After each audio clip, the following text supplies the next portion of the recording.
નમસ્કાર વિદ્યાર્થી મિત્રો, હવે બહુપદી જે 10મા ધોરણનું ચેપ્ટર 2 છે એનો સ્વાધ્યાય 2.2 નો પહેલો દાખલો આપણે આગળના વિડીયોમાં જોયો. હવે ક્વેશ્ચન 2 સોલ્વ કરીએ.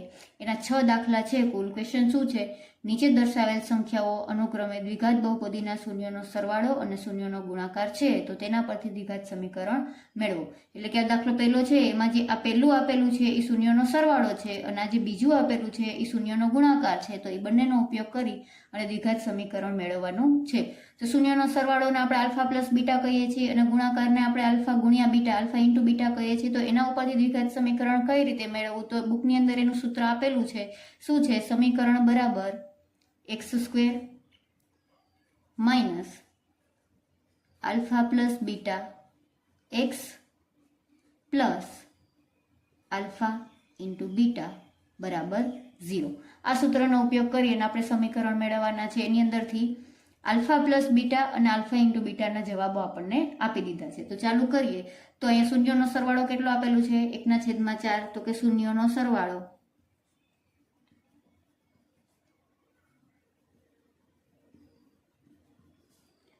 એટલે કે આલ્ફા પ્લસ બીટા, એનો જવાબ આપેલો છે 1/4. અને એવી જ રીતે શૂન્યનો ગુણાકાર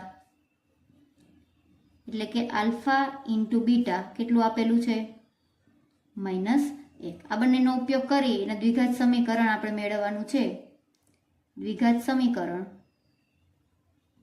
કયું લેવાનું છે? આવડવા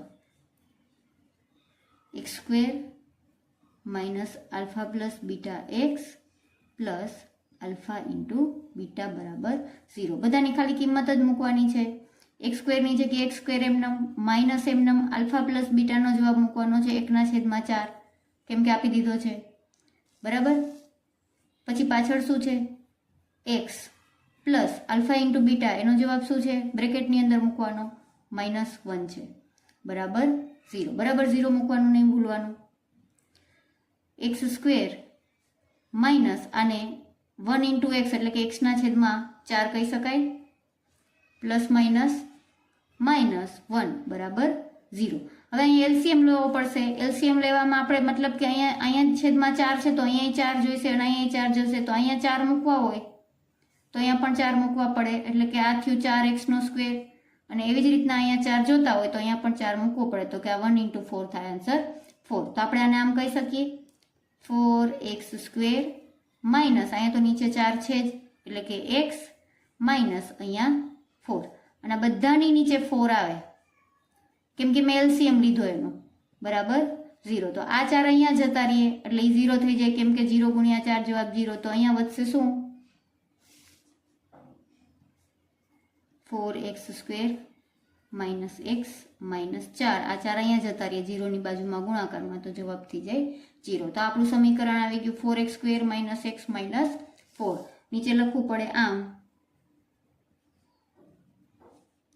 4x square minus x minus 4 એ માગેલ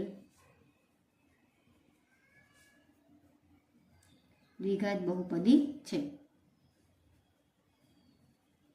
આવી જ રીતે એક્ઝામમાં દાખલો પ્રેઝન્ટ કરવાનો વ્યવસ્થિત. બરાબર. હવે છે ક્વેશ્ચન 2. એમાં સરવાળો છે શૂન્યનો √2 અને ગુણાકાર છે 1/3. તો લખીએ શૂન્યનો સરવાળો એટલે કે આલ્ફા પ્લસ બીટા કેટલો આપેલો છે રકમની અંદર? √2. અને શૂન્યનો ગુણાકાર એટલે કે આલ્ફા ઇન્ટુ બીટા એ કેટલું આપેલું છે? 1/3. સમીકરણ લખીએ. કયું છે દ્વિઘાત સમીકરણ? સૂત્ર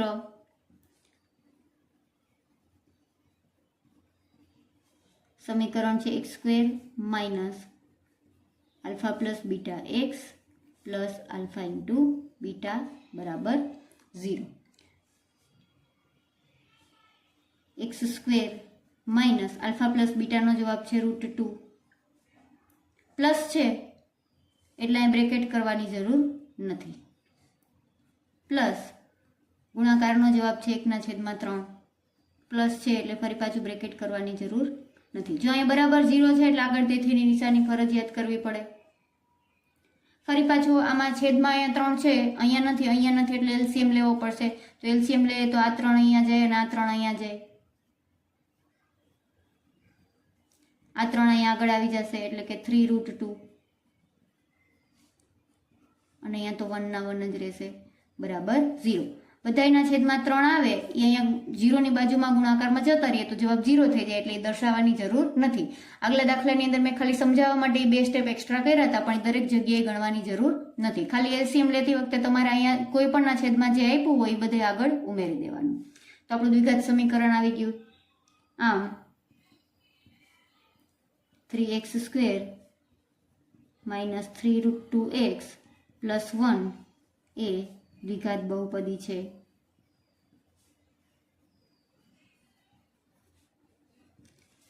હવે એવી જ રીતે ક્વેશ્ચન 3 એ તો એકદમ ઈઝી છે, કેમ કે એલસીએમ એ લેવાનો થતો નથી. બંને શૂન્યોનો સરવાળો એટલે કે આલ્ફા પ્લસ બીટા આપેલું છે 0, જો અહીંયા આપેલું છે, અને ગુણાકાર આપેલો છે √5. આગળના દાખલામાં કર્યું તો એવી જ રીતે દ્વિઘાત સમીકરણ લેવાનું છે. આ લઈ લીધું, એમાં આલ્ફા પ્લસ બીટાની જગ્યાએ 0 મૂકી દીધો અને આલ્ફા ઇન્ટુ બીટાની જગ્યાએ √5 મૂકી દીધું.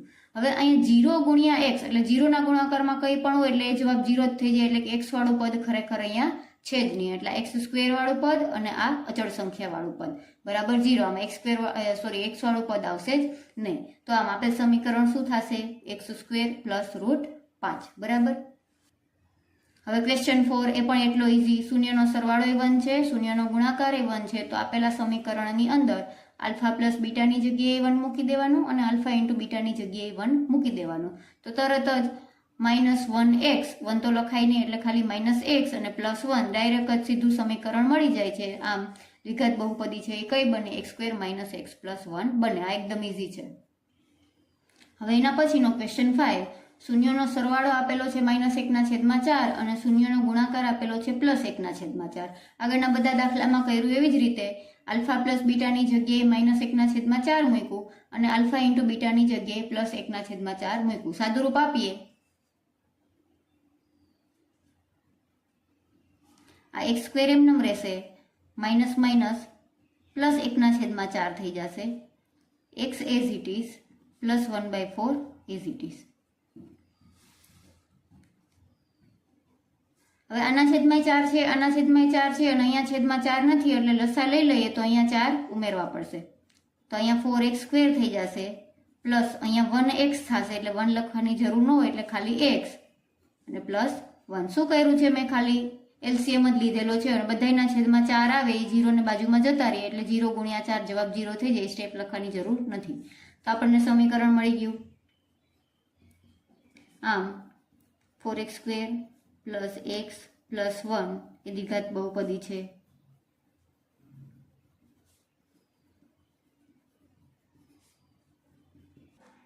હવે લાસ્ટ ક્વેશ્ચન 6, શૂન્યનો સરવાળો છે 4 અને ગુણાકાર છે 1. સાવ સાદું છે. દ્વિઘાત સમીકરણનું સૂત્ર મૂકી દઈએ. સૂત્રની અંદર આલ્ફા પ્લસ બીટાની જગ્યાએ 4 મૂકી દઈએ અને આલ્ફા ઇન્ટુ બીટાની જગ્યાએ 1 મૂકી દઈએ તો સીધો જ જવાબ આવી જાય છે. કાંઈ ગણતરી કરવાની જરૂર પડતી નથી, એલસીએમ લેવાની જરૂર પડતી નથી, એટલે સીધો આપણો જવાબ આવી ગયો. x² - 4x + 1 આપણી દ્વિઘાત બહુપદી થાય. તો અહીંયા એક્સરસાઇઝ 2.2 હવે પૂરી થઈ જાય છે. હવે નેક્સ્ટ વિડીયોની અંદર આ જ ચેપ્ટરની ટાઈમ સેવિંગ ટિપ્સ આવશે.